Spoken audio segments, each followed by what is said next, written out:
Yo, check out this drive.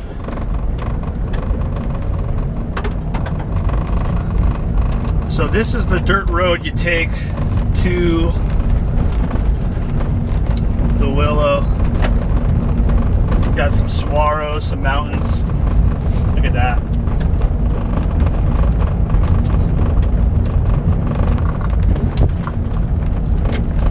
Pretty views.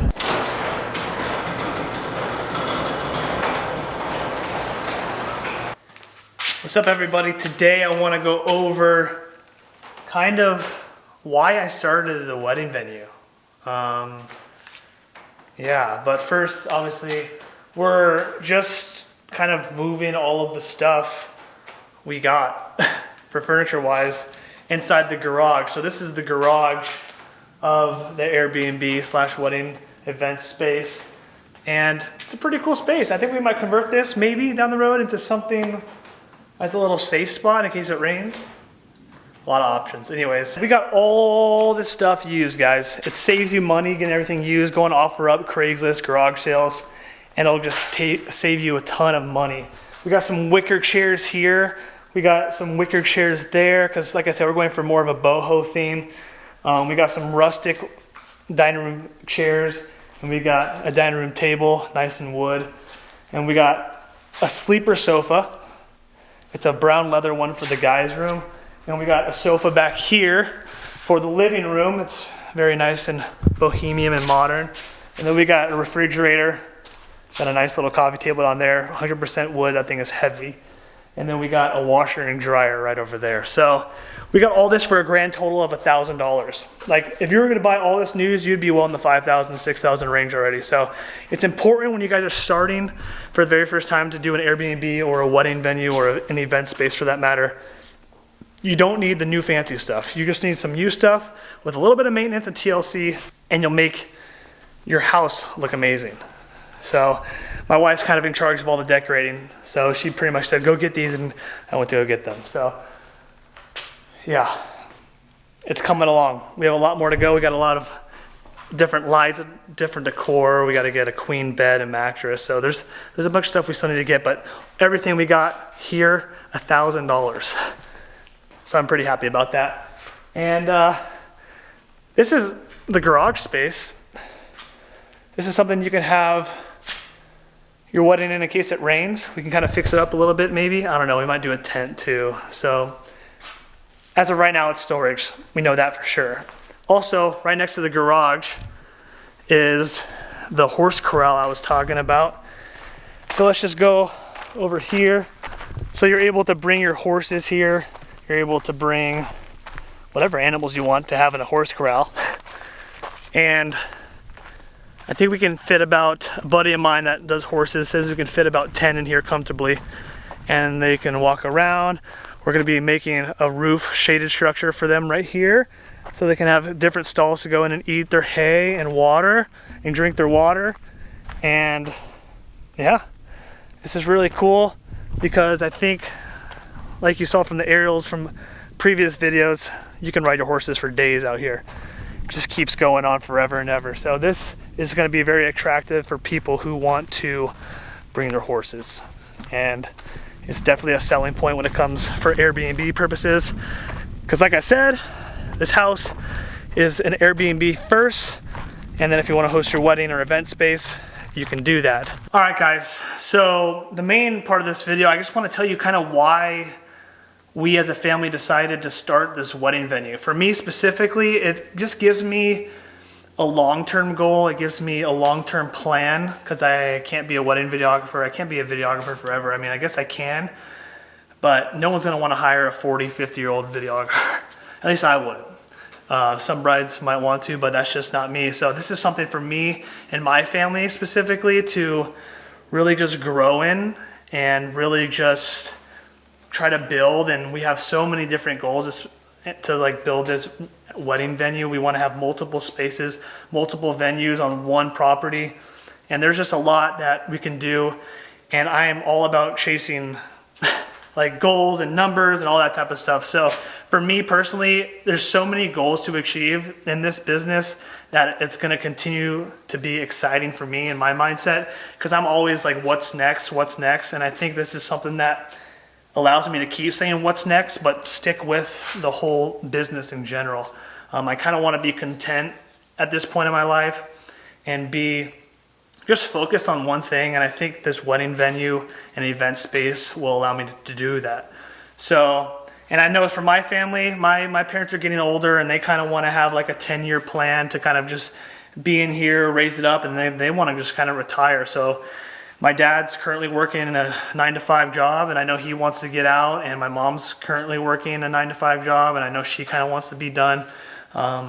Because I think we're coming to this point in life where we just don't want to have to go to work 9 to 5. We want to do something that's what we're building up, kind of like what we're wanting to do. And we always wanted to have a family business. So this allows us to do that. And me already being in the wedding industry, I already know a ton of planners, photographers, videographers even, florists. I know a ton of people and a ton of resources to kind of get this thing off the ground running. And I think that I can take those partnerships that I've made over the last 8 years and bring them and include them in this whole process. And I think that allows us to kind of have a head start.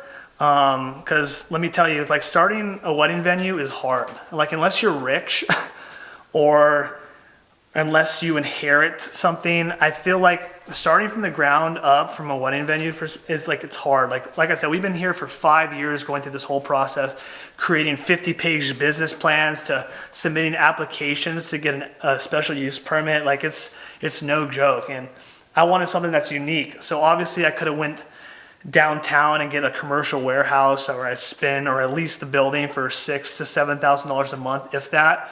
Usually it's probably $10,000 to $15,000 a month. And I can go that route, but I want something that's unique to the desert and unique to Arizona, and this property really does that. And I feel like brides will want to come and get married here because it's just a very special place to be, and it's very, very pretty.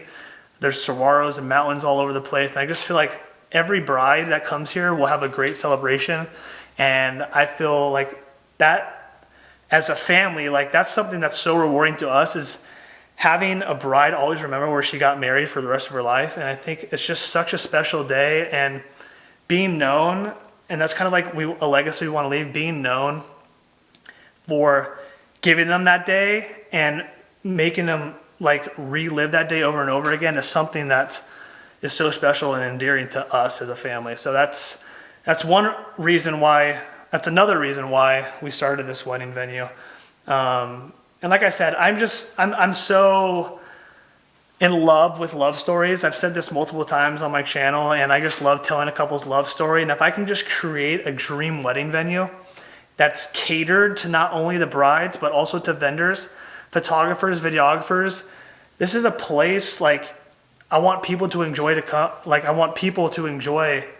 coming here and shooting and catering food, and all that goes into wedding venues and wedding days. So it's very special to me, and I cannot wait to just build incredible relationships in this business. I know my wife, she loves to decorate, and she's all decorating, but she also loves being a mom. So it allows her to just continue to be a mom and work when she wants, and really just stay home with the kids down the road. When there's multiple, we only have one now, but there will be more. And she enjoys being a mom. So I want to make sure that I give her that for the rest of her life. So I know this is kind of sidetracking, but like being a mom and being a present mother and father is just something that has always been like dear to my heart and special to me, because I want to make sure our kids have present parents and parents who are always around whenever they need us. I want to be able to go to every sports game or recital, dance recital, music, anything that has to do with that stuff, I want to be able to be at, and this also allows me for that. I'm a very entrepreneurial spirit, so I can never be in the 9-to-5 job. I mean, this is kind of where I thrive. So we're excited. That's kind of why we started the whole venue. It's just something that we've been wanting to do for a long time, and it's finally come to fruition. And we have a long, long journey ahead. There's going to be ups, obviously, and there's going to be downs, but we're gonna be together as a family figuring all that out. So I think it's very special. And yeah, that's pretty much all I have to say about that. Next video, I know I want to go into kind of how to start something like this. So I've wrote a lot of notes, and I would like to go over those notes with you guys. But be prepared for that video next week. But let's go to the backyard because there's a lot going on there. All right, so just a quick little update on the backyard and see where we're at. We obviously have a lot going on here. I think the pavers are almost done. Pretty big space, as you can see behind me. So that's gonna be obviously where the reception is, and just a place to hang out when you guys are staying here, but it looks really, really good. I think it's about 1,000 square feet of pavers, and it'll be a nice place for a little reception and dance floor.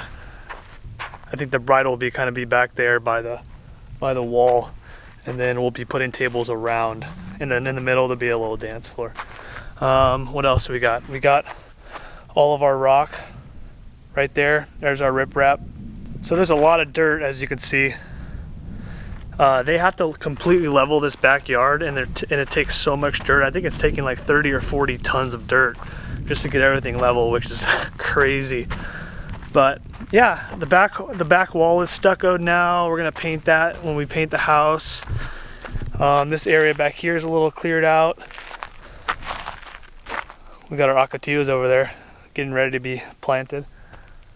But yeah, we had to order 70 plants, so that should all come today, and then we should be able to plant all of those, and I think that'll really brighten up the space. So yeah, that's updating the backyard.